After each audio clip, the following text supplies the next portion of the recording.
पोळ्यानंतर नांदेड जिल्ह्यात पुन्हा एकदा पावसानं हजेरी लावली। जिल्ह्याभरात कमी अधिक प्रमाणात पाऊस झालाय। गेल्या 2 दिवसांपासून नांदेड जिल्ह्यात ढगाळ वातावरण होतं।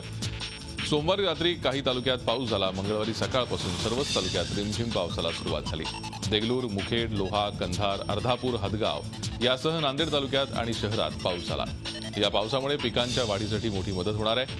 शेतकरी यामुळे सुखावलाय। तर वर्धा जिल्ह्यातही वादळी वाऱ्यासह जोरदार पाऊस झाला। एका महिन्याच्या विश्रांतीनंतर वरुणराजाचं आगमन झाल्यानं पिकांना नवसंजीवनी मिळाली आहे। बळीराजाला दिलासा मिळालाय। तसंच जोरदार पावसानं ग्रामीण भागात अनेक ठिकाणी वीज पुरवठा खंडित झाला होता। भामरागडमध्ये गेल्या काही दिवसांपासून पावसानं चांगलंच बस्तान बसवलंय। संततधार पावसानं पर्लकोटा नदीला पूर आला असून भामरागडचा जिल्हा मुख्यालयाशी संपर्क तुटलाय। रविवारी रात्री पुराचं पाणी वाढल्यानं गडचिरोली जिल्ह्यातील आलापल्ली भामरागड मार्गावरची वाहतूक ठप्प झाली। काही काळासाठी दळणवळण सुरू झालं, मात्र पुन्हा पर्लकोटाच्या पुलावर 1 ते 2 फूट पाणी वाढल्यानं महिला आणि नागरिक 15 तास अडकून पडले। एकमेकांना पकडून साखळी करत या पुरातून महिलांनी घरची वाट धरली। प्रशासनाकडून मात्र पुरातून प्रवास करू नका असा एक ओळीचा संदेश पाठवण्याच्या व्यतिरिक्त फारशी मदत झाली नाही।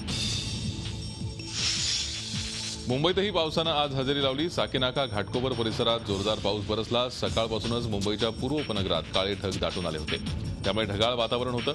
पावसाचं कमबॅक होताच साकीनाक्यातल्या नाल्यांमधलं पाणी रस्त्यावर आलं। असल्फा मेट्रो स्टेशन खालीही पाणी साचलं होतं। या भागात थोडा पाऊस जरी झाला नाही। येणारे 4 दिवस महाराष्ट्रासाठी पावसाच्या दृष्टीनं महत्त्वाचे असणार आहेत। येत्या 4 दिवसात राज्यभर चांगला पाऊस होण्याचा अंदाज हवामान विभागानं वर्तवला आहे। 13 सप्टेंबरपासून महाराष्ट्रात पावसाचा अंदाज आहे। 14, 15 आणि 16 सप्टेंबरला मराठवाडा, विदर्भ, मध्य महाराष्ट्र आणि कोकण, गोवा असा सर्वदूर पाऊस बरसेल, तर काही ठिकाणी जोरदार पावसाची शक्यता वर्तवण्यात आली आहे। पावसानं खरीप पिकांना जीवदान मिळणार आहे। जवळपास महिन्याभराच्या प्रतीक्षेनंतर राज्यात सर्वदूर पाऊस होणार आहे। राज्यात 31 ऑगस्ट अखेर सरासरीपेक्षा 11% अधिक पाऊस झाला आहे। वेगळ्या विदर्भाच्या समर्थनासाठी बोलावलेल्या पत्रकार परिषदेत आज मनसेच्या कार्यकर्त्यांनी राडा घातला। मुंबईत येऊन वेगळ्या विदर्भाच्या मुद्द्याचं समर्थन करू देणार नाही अशी मनसेच्या कार्यकर्त्यांची भूमिका होती। विदर्भ जनआंदोलन समितीनं स्वतंत्र विदर्भ राज्य काळाची गरज या विषयावर पत्रकार परिषद घेतली। यात हा प्रकार घडला। पोलिसांनी मनसेच्या कार्यकर्त्यांना हटकलं। यानंतर पत्रकार परिषद पुन्हा सुरू झाली। दरम्यान मनसेनं पत्रकार परिषदेत घातलेला गोंधळ हा दखलपात्र गुन्हा नाही, त्यामुळे आम्ही पोलिसात तक्रार करणार नाही अशी भूमिका विदर्भ राज्य आंदोलन समितीचे नेते वामनराव चटप यांनी म्हटलंय। निंदकाचे घरं असावेत ही संकल्पना लोकशाहीमध्ये मान्य आहे। त्यांनी त्यांचा रोल केला, त्यांनी त्यांच्या पद्धतीने केला। कारण मनसेचा रोल, मनसे वेगळी काही नाही, ते शिवसेनेचंच बाळ आहे। दारू तीच बाटली बदलली एवढाच तो काय भाग आहे। आणि त्यांची धारणाच आहे की आमचा लोकशाहीवर विश्वास नाही, ठोकशाहीवर विश्वास आहे। आम्ही लोकशाही मानणारे आहोत। लोकशाही मार्गाने आम्ही हे करू। 3-4 तारखेला आम्ही विदर्भाचं अधिवेशन घेतोय। मराठा समाजाच्या मोर्चांना प्रत्युत्तर देण्यासाठी दलित समाजानं प्रतिमोर्चे काढावेत यासाठी भाजप आणि संघाचे लोकप्रतिनिधी आग्रही असल्याचा आरोप भारिप बहुजन महासंघाचे प्रमुख प्रकाश आंबेडकर यांनी केला आहे। भाजपचे खासदार अमर साबळेंनी प्रतिमोर्चाची भाषा सगळ्यात आधी केल्याचंही आंबेडकरांनी म्हटलंय। मी आंबेडकरी चळवळीच्या सर्व कार्यकर्त्यांना असणारं आवाहन करतोय की कोणीही मराठा समाजाने काढलेल्या मोर्चाच्या विरोधात मोर्चा काढायचा नाही। ज्यांनी कोणी काढण्याचा प्रयत्न केला आणि करेल तो RSS BJPचाच कार्यकर्ता आहे, एवढं लोकांनी त्याच्यामध्ये लक्षात घ्यावं। मोर्चे काढायला सांगणं हे माझ्या अंदाजानं भांडणं लावण्याच्या दृष्टिकोनातून टाकलेली पावलं आहेत आणि BJPलाच माझ्या दृष्टीने इथे असणारा अरागच पाहिजे असे एक दिसते। प्रकाश आंबेडकर यांनी केलेले आरोप खासदार अमर साबळे यांनी फेटाळले। प्रतिमोर्चासाठी मी आग्रही नसल्याचं ते म्हणाले। मराठा समाजाचे जे मोर्चे निघत आहेत त्याला प्रतिमोर्चा हा दलित समाजाचा निघाला पाहिजे असं कधीही मी म्हटलं नव्हतं। आणि अशा पद्धतीनं प्रतिमोर्चा निर्माण होऊन या महाराष्ट्रातील समाज स्वास्थ्य बिघडावं, सुशांतता ढवळून निघावी असं कोणतंही विधान मी केलेलं नाही। मराठा मोर्चांना विरोध करण्यासाठी आता दलित समाजाच्या मोर्चांमध्ये सामील होऊ नका असं आवाहन रिपब्लिकन सेनेचे प्रमुख आनंदराज आंबेडकर यांनीही केलंय. दलितांनी याच्या विरुद्ध मोर्चे काढून उगाच इथे जातीय तेढ निर्माण करू नये आणि काही जे मोर्चे काढणारे आहेत ते काही राजकीय पुढाऱ्यांच्या हातातलं पाऊलं म्हणून पाहत आहेत आणि महाराष्ट्रामध्ये दंगे धोपे करण्याचा प्रयत्न चालू आहे असं माझं मत आहे. आणि त्यामुळं आंबेडकरी समाजाला आणि समस्त या महाराष्ट्रातल्या जनतेला माझं आव्हान आहे की अशा मोर्चांमध्ये सामील होऊ नये. मराठा समाज सत्तेपासून दूर गेलाय, त्यामुळे भाजप सेना आरपीआय विरोधात मोर्चा काढला जातोय असा टोला केंद्रीय सामाजिक न्यायमंत्री मराठा समाजाच्या आरक्षण शेतकरी आत्महत्येबाबतच्या मागणी रास्त पण अॅट्रॉसिटी कायदा रद्द मागणी योग्य नाही असंही आठवलेंनी म्हटलंय. अॅट्रॉसिटी ऍक्ट रद्द करा, त्यामध्ये बदल करा, अशा पद्धतीच्या मागण्या ज्या आहेत त्या मागण्या दलित आणि मराठ्यांमध्ये जरी वाढवणारी अशा पद्धतीची मागणी आहे. आणि कुणी किती मागणी केली तरी जो अॅट्रॉसिटी ऍक्ट आहे तो रद्द होणार नाही. कुठल्याही इनोसंट मराठा समाजाच्या व्यक्तीवर अन्याय होता कामा नये ही भूमिका सुरुवातपासून माझी राहिलेली आहे. आणि या कायद्याचा गैरवापर होत असेल तर तो गैरवापर आम्हाला मान्य नाही. पण एक गोष्ट मी लक्षात आणून देतो की या कायद्याचा गैरवापर मराठा समाजातलेच लोक मराठा समाजावर अशा पद्धतीचा ऍक्ट लावण्यासाठी कारणीभूत आहे. राज्यभर सुरू असलेल्या मराठा मूक मोर्चांसंदर्भात आज मुख्यमंत्री देवेंद्र फडणवीस यांनी भाजपच्या आमदार, खासदार आणि मराठा नेत्यांशी चर्चा केली. मुख्यमंत्र्यांनी राज्यभरातल्या सर्व मूक मोर्चांच्या परिस्थितीचा आढावा घेतला. दरम्यान या भेटीबाबत मराठा नेते समाधानी असून सर्वांनी केलेल्या मागण्या यावर सरकार सहमत आहे असं सांगत प्रदेशाध्यक्ष रावसाहेब दानवे यांनी सरकारच्या वतीनं पक्षाची भूमिका जाहीर केली आहे. राज्यामध्ये मराठा समाजाचे जे मूक मोर्चे निघत आहेत त्या संदर्भात बैठकीमध्ये आढावा घेण्यात आला. मुख्यमंत्र्यांनी मोर्चेकऱ्यांचं अभिनंदन केलं की शांततामय मार्गानं कुठलाही उद्रेक न करता कुठले गालबोट न लागता अशा प्रकारचे मोर्चे काढले. गोव्याचे माजी संघचालक सुभाष वेलिंगकर भाजप विरोधात बंड पुकारलाय.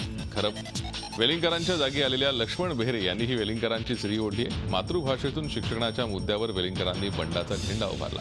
नवनियुक्त संघचालक बेहरेनेही याच मुद्द्यावरून संरक्षण मंत्री मनोहर पर्रीकर यांच्यावर टीका केली आहे. पर्रीकर यशस्वी राजकारणी आहेत म्हणूनच ते संरक्षण मंत्री आहेत, मात्र गोव्याचे मुख्यमंत्री असताना माध्यमाचा मुद्दा व्यवस्थित हाताळला नाही असं बेहरेंनी म्हटलंय. शिक्षणाचं माध्यम हे मातृभाषाच असावं ही सर्वसामान्यांची भावना आहे आणि संघाचा या मागणीला पाठिंबा आहे असंही बेहरे यांनी म्हटलंय. दरम्यान वेलिंगकरांना भारतीय भाषा संरक्षण मंचाचं काम आणखी जोमानं करता यावं यासाठी संघचालक पदाच्या जबाबदारीतून मुक्त केल्याचंही बेहरे यांनी सांगितलं.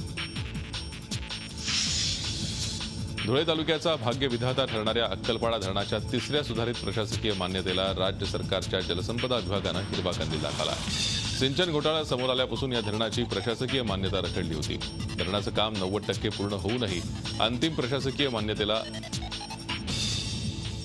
हिरवा कंदील दाखवला जात नव्हता. अखेर पंतप्रधान कृषी सिंचन योजनेत या धरणाचं काम प्राथमिक प्राधान्यानं पूर्ण करण्यात येणार आहे. नियोजित वेळेत हे काम करणं ठेकेदाराला बंधनकारक असेल.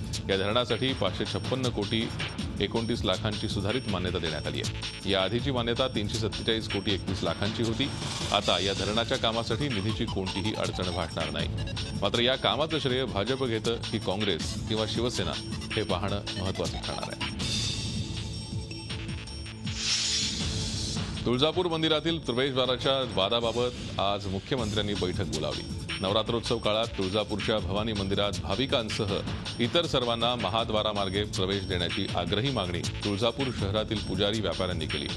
पण चेंगराचेंगरी आणि सुरक्षेच्या दृष्टिकोनातून प्रशासन मात्र मागच्या वर्षीप्रमाणेच घाटशीळ मार्गानंच प्रवेश देण्यावर ठाम आहे. त्यामुळे तुळजापूरमध्ये याबाबत प्रशासन, पुजारी, व्यापाऱ्यांमध्ये मागील काही दिवसांपासून वाद सुरू आहे. याबाबत काही दिवसांपासून वेगवेगळ्या प्रकारची आंदोलनं देखील होत आहेत. या आंदोलनाला स्थानिक राजकीय पुढाऱ्यांनी पाठिंबा दिलाय, तर दुसरीकडे प्रशासनाच्या बैठका सुरू असून यातून समाधानकारक तोडगा निघेल असा विश्वास जिल्हाधिकाऱ्यांनी व्यक्त केला आहे. दरम्यान या महत्त्वाच्या विषयावर आज मुख्यमंत्र्यांच्या सोबत बैठकीत चर्चा होणं अपेक्षित आहे.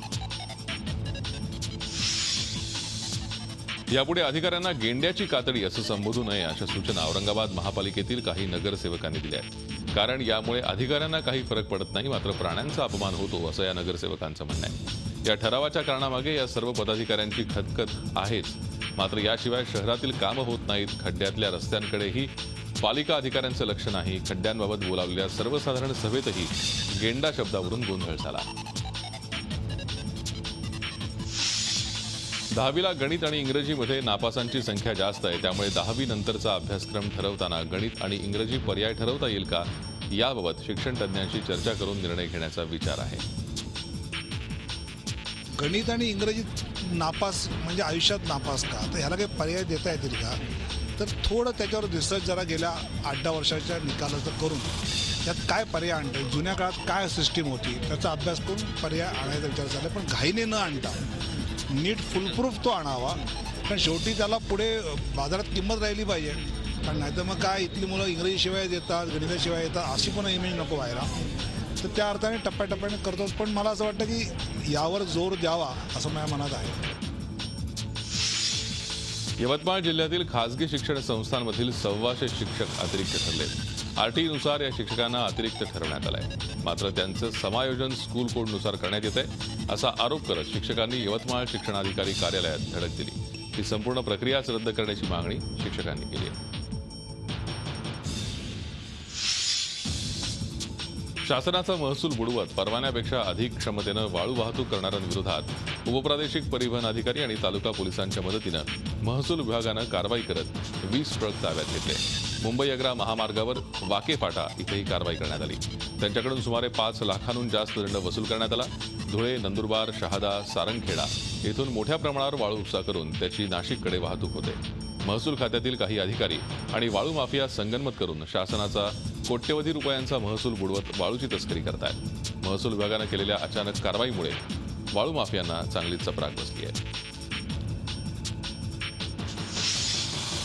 रत्नागिरीमध्ये दुर्मिळ खवल्या मांजराला प्राणीमित्रांनी जीवदान दिलंय. खेड एसटी स्थानकाच्या समोर खवल्या मांजर फिरताना दिसून आलं. त्यानुसार प्राणीमित्रांना पाचारण करण्यात आलं. त्यांनी खवल्या मांजराला पकडून वन विभागाच्या ताब्यात दिलं. गेल्या काही वर्षात ही जात नष्ट होण्याच्या मार्गावर आहे, त्यामुळे या खवल्या मांजराचं संवर्धन होणं आवश्यक आहे. बकरी ईद निमित्त जळगाव शहरातील ईदगाह मैदानावर मुस्लिम बांधवांनी सामूहिक नमाज अदा करत एकमेकांना शुभेच्छा दिल्या. ईद निमित्त मैदानावर खास तयारी करण्यात आली होती. हजारो मुस्लिम बांधव ईद निमित्त पारंपरिक वेशभूषेत होते.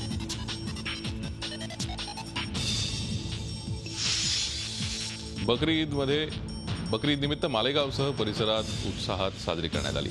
मालेगावच्या पोलीस कवायत मैदानावरील मुख्य ईदगाह मैदानावर मौलाना मुफ्ती इस्माईल यांनी सामुदायिक नमाज अदा केली. यानंतर मुस्लिम बांधवांनी एकमेकांना शुभेच्छा दिल्या. देशात सुख, शांती आणि राष्ट्रीय एकात्मतेसाठी विशेष दुवा करण्यात आली. नांदेडमध्ये एका प्रेमी जोडप्यानं धावत्या रेल्वेतून उडी घेतली आहे. त्यात तरुणाचा मृत्यू झाला असून तरुणी गंभीर जखमी आहे. नांदेड शहरातल्या बाफना रेल्वे उड्डाणपुलाखाली ही घटना घडली आहे. हे प्रेमीयुगल काही दिवसांपूर्वी पळून गेलं होतं. तरुणीच्या आईनं त्यांचा शोध घेतला. त्यांना पुन्हा नांदेडकडे घेऊन येत असताना त्यांनी रेल्वेतून उडी मारली. जखमी तरुणीवर नांदेडच्या शासकीय रुग्णालयात उपचार सुरू आहेत. तरुणाच्या खिशात सुसाईड नोट मिळाली आहे. स्वखुशीनं आत्महत्या करत असल्याचा त्यात उल्लेख आहे. गरीब कुटुंबातल्या मुलींना हेरून त्यांना पैशांचं प्रलोभन दाखवून वेश्या व्यवसाय करायला लावणाऱ्या एका महिलेसह तिघांना भंडारा पोलिसांनी अटक केली आहे. यात नागपूरच्या 21 वर्षीय तरुणीसह एका इसमाचा समावेश आहे. या प्रकरणी पोलिसांनी तिघांविरोधात गुन्हा दाखल केला आहे. पुणे, सोलापूर, सातारा, अहमदनगर जिल्ह्यात बँकेतून पैसे काढणाऱ्या ग्राहकांवर नजर ठेवून कारच्या काचा फोडून रोकड पळवणाऱ्या 4 जणांच्या परप्रांतीय टोळीला शिरूर पोलिसांनी अटक केली आहे. गेल्या अनेक दिवसांपासून या टोळीनं शिरूर शहरात धुमाकूळ घातला होता.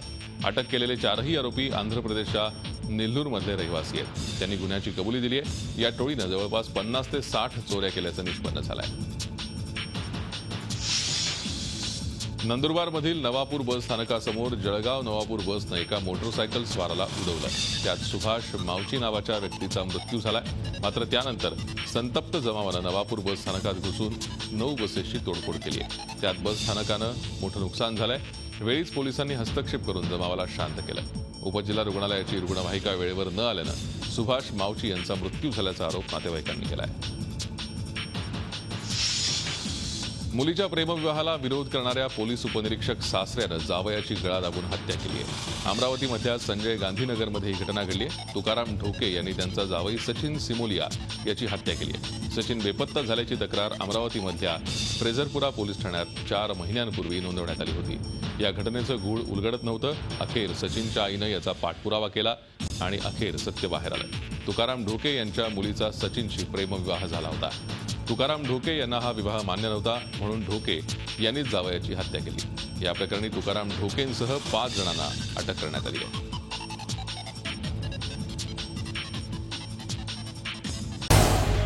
झी 24 तास रहा एक पाऊल पुढे.